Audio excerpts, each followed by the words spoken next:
Hi, I'm Heidi Hutner, and we're here today with Ben Mirin, a beatboxer. I'm not quite sure what that means, but we're going to find out. And he's a sound genius with animal sounds taken from all over the world, which is partly what really interests me as a researcher at Stony Brook University, where we have lots of people doing ecology and work on animals. So Ben, we're just so excited to have you here today. What is beatboxing? Well, first of all, thanks for having me, Heidi. Beatboxing is both a language and a music style to me. I've been beatboxing since I was about 8 or 9 years old. It's music made entirely with your mouth, and on a most basic level, it sounds like this. And you can add more sounds on top of percussion, like and make it more bassy, like or you can add higher effects like and those are just funny sounds that I've made for most of my life. Okay. And I didn't even know what beatboxing was, culturally speaking, until I entered really high school and then college, and had people say, "You're a beatboxer," and I said, "Okay, what does that mean?" It's music made in the way as I've just showed you, but because it uses an instrument that we all have, it's also very much a reflection of a person's linguistic and cultural heritage. As a mimic, kind of walking around with this instrument all the time, you have any number of sources of inspiration at your disposal at all times. So you can draw together all different kinds of musical influences from a place. And what fascinates me about beatboxers is not so much how they're pushing the envelope, although that is always fascinating to me, but the story that they tell about themselves based on how they assemble their sounds and their musical ideas. So music to me is expressed primarily through beatboxing. I've also played guitar and been a singer and like all different kinds of music, and have studied a lot of different things throughout my life, but beatboxing has been the most consistent type of music that I've done. Okay, so you use animal sounds. I do. How do you do that? I travel now the world, and when I can't go myself, I work with colleagues on the ground to record wildlife in endangered ecosystems. And listening to that, it's already like you're listening to music, because these are really complex biophonies and geophonies, and sometimes they're influenced by human sounds as well. But they are essentially natural orchestras of sounds that have evolved to tell a story of a relationship between a voice and a landscape. And because of the way sound moves, that landscape literally shapes how the sounds take shape in themselves and how they are received among different species and within the same species. So if you listen to a dawn chorus, for example, all these different birds that are waking up and singing have their own frequencies, and sometimes they sing notes that carry across to other species, but usually they're talking to just their friends in the same category. And it's amazing to me to examine that story. Like I mentioned about beatboxing, I think that a lot of the things that we can pull out of sound are essentially the building blocks for a story, in this case of natural history.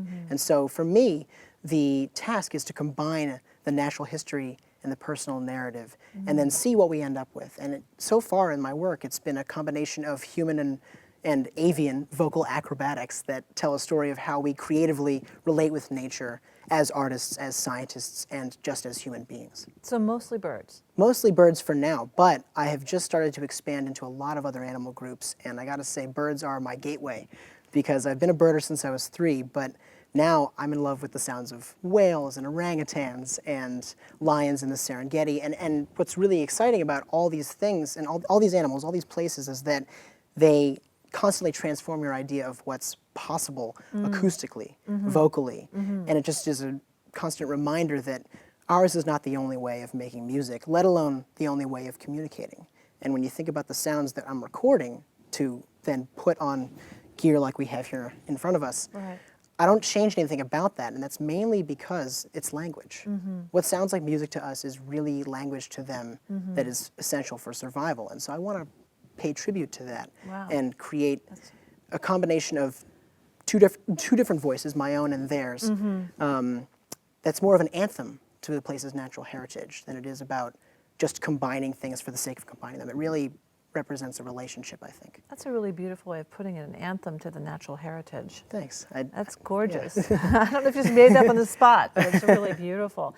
So I have so many questions to ask you while you're talking, a million thoughts running through my head.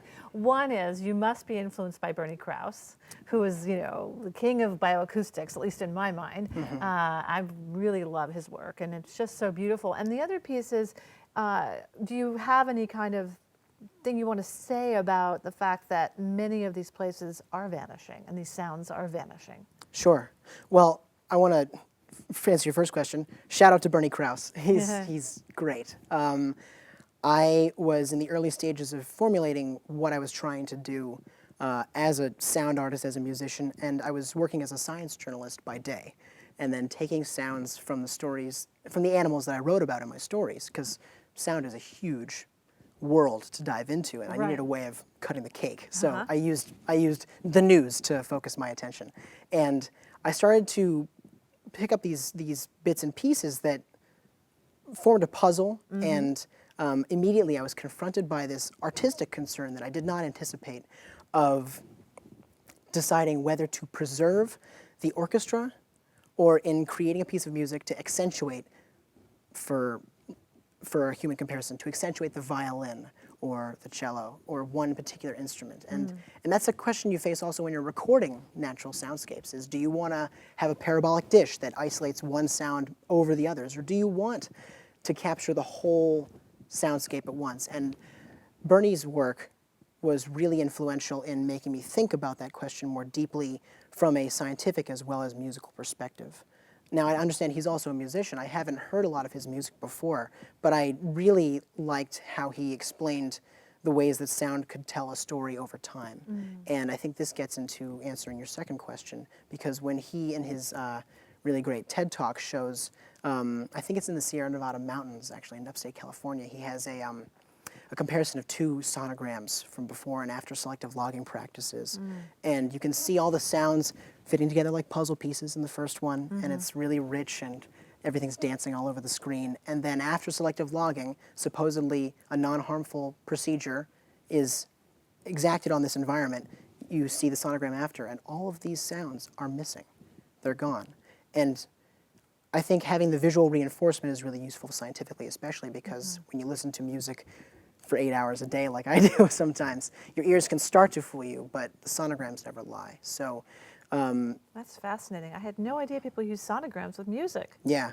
I don't know how many of us do, but I certainly do. You do. And when I go in to analyze my samples and to find moments, musical moments that jump out at me from a natural recording, I'll excerpt them, and sometimes in order to make a single voice more clear, I'll do some EQ and stuff like that, but I always go back to the sonogram to try to preserve what's naturally happening, because I don't want to lose the integrity of what I've captured, and that, because that's the story. I'm just the messenger. Right.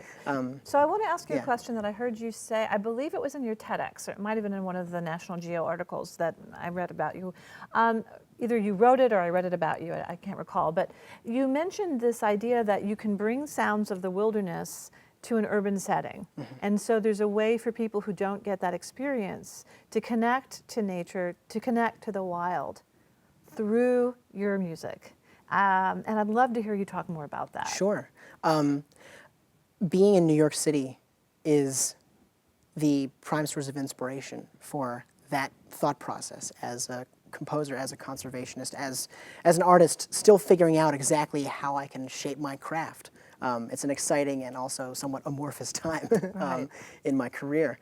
But one of the things I found very quickly was that when I played these bits of music, I started with like backyard birds, New York birds, nothing that seemed too exotic to me.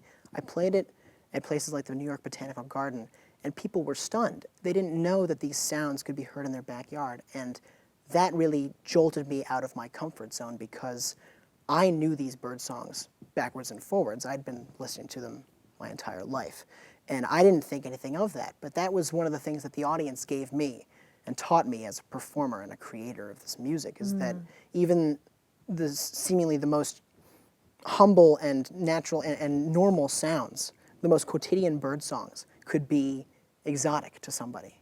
And I started to realize, well, New York is this place with so many different creative people working together, but I don't think we tune into nature all that much. And I've also started to notice that people really crave that in New York City, more than I expected. My work was sparked by my own desire to reconnect with nature, because I was doing a lot of beatboxing, going to a lot of shows, but not really getting my birding fix. So I used this as a way of kind of coping initially, and then shared it, and people felt the same way. And I'm hoping now that as I expand into new ecosystems and travel abroad and bring the music back to people in New York and other cities, that music can become a gateway for all of us to engage with the natural world intellectually as well as creatively, because as I mentioned before, the sounds that I'm playing all have a natural origin. All right, it's fascinating. I mean, there's more and more studies showing that even seeing a green setting on a screen changes us. Yeah. And I'm sure it's the same with music. Yeah. And the sounds that you are recording and Bernie Krause is recording and other people like that, I know it has that impact on me. I'll play Bernie's wild sounds, for instance, and it's transformative. Yeah. And I think people who live in cities can be, the majority of the human population now lives in urban settlements. And it seems to me like it's really important for us now more than ever to help those people connect, because if we don't tune into nature, then eventually the recordings are going to be all that we have left of a lot of these species. True. So you see this as a way to educate people to take care of nature. Yes, and I think as a musician, as an artist, I'm coming to define myself as an artist. As an artist. Is there a difference between artist and musician? I'm not distinguishing those so much as I am revealing my own, not discomfort, but I'm still figuring out what it means to be an artist, because Right. I didn't set out to be one. I set out to unite two things that I've loved my whole life. It's probably better. Yeah, Not to be self-consciously defining yourself, but letting that happen. Right. But I really want to hear some of this. Sure, yeah, of course. Can you play a bit for us? Yeah, so I've sampled some sounds of New York birds on this thing called an Ableton Push, and I can play them like instruments. And so these are woodpeckers and a wood thrush, and that's a bittern. But if you combine them all together, you can create something really exciting. So we have the main riff is a mourning dove, and then we have me beatboxing, and then that's a red-winged blackbird, and we have northern cardinal, and let's change it up. That's a blue jay driving the mix now. What's amazing is that And you recorded these? I have not recorded these actually. Okay. I've started recording more and more because for me, the process of creating this is always going to be incomplete until I can go in the field myself. I see. But when I got my start about 18 months ago, I had no idea how to record wildlife. So You've just been doing this for 18 months? yeah.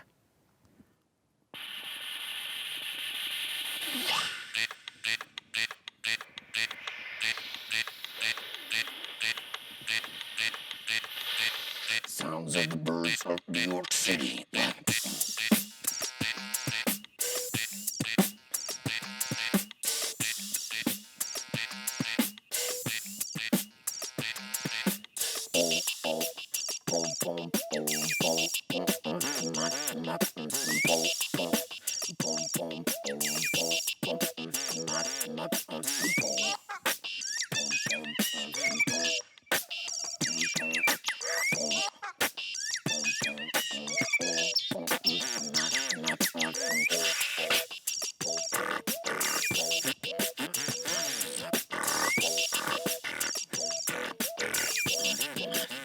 Change it up.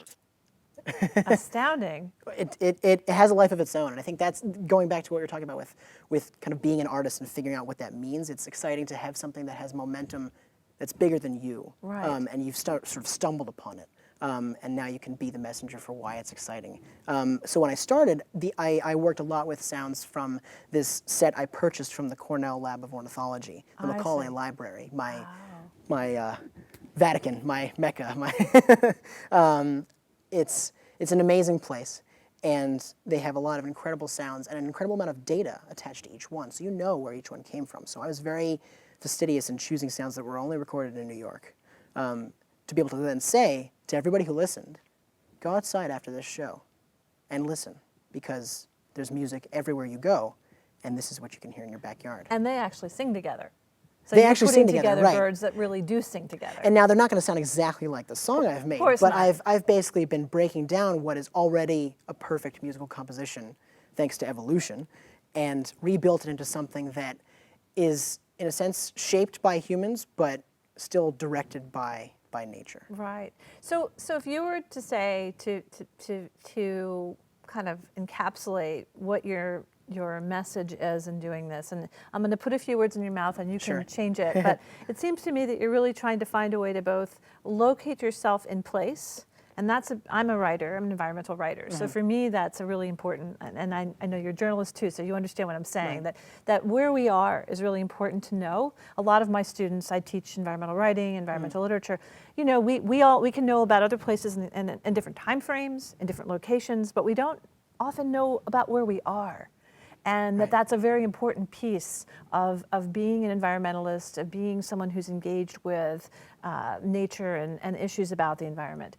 So there's that. So you're really kind of locating yourself here, and then you're wanting to sort of connect nature that's here to the people here and helping them make that relationship so that they feel more deeply invested in this place and to care about it. Yeah. I think that I really stand behind a lot of what you said, and I also want to emphasize, at the same time, there are a lot of creative ways to engage with nature. Mine is just one example. Okay. And music is so flexible in that way and so powerful because it permeates every dimension of our culture as human beings.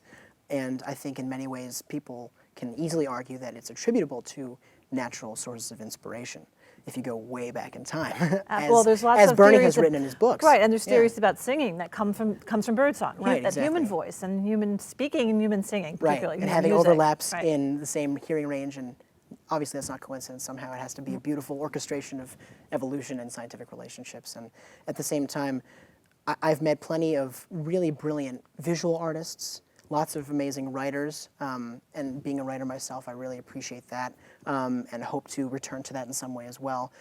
Music is just one way to tune into nature again and reconnect, and I think that the more you explore yourself as an artist, as a creator, as somebody who's building a bridge that solves this problem we all have of reconnecting to nature more and more now, you'll find that you can contribute your own voice to the mix, and in some ways be driven both by a cause that chooses you, but also just by the celebratory nature of the work you're making. Absolutely, it's very joyous. I feel Right. I feel happy in your presence, you know, and it sort of passes along. Yeah, This- likewise. and I didn't know. I looked at these machines and I thought, well, why, you know, what's he going to do with those? But I see now, and that's really an interesting piece too, is that hybridity. You have animals, you have machines and computers and music, human, and there's also my students often remind me we are of nature too. We are not something else, right? So I think you're reminding of this too, you know, reminding us of this. So that's really exciting.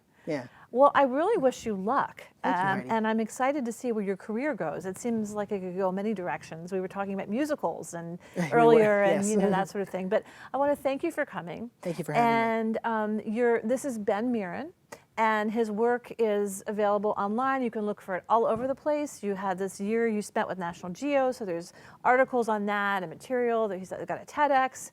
And we're just so thrilled to have you. And it's such a wonderful connection you're making with the birds, with nature, with music and people. And I'm sure it's great for children.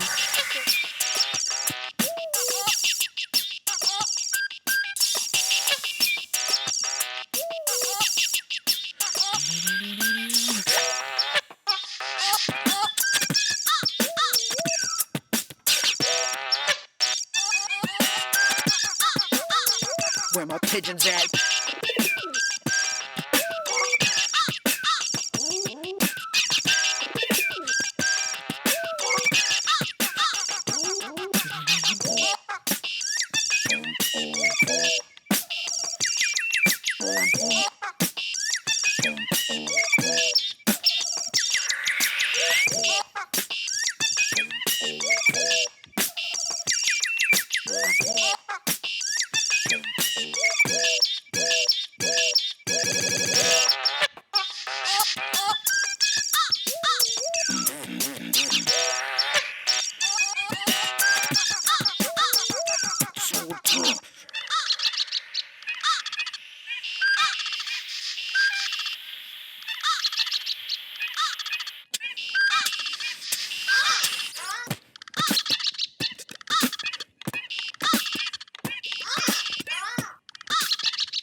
So Ben, now you're off to Madagascar to record lemur sounds.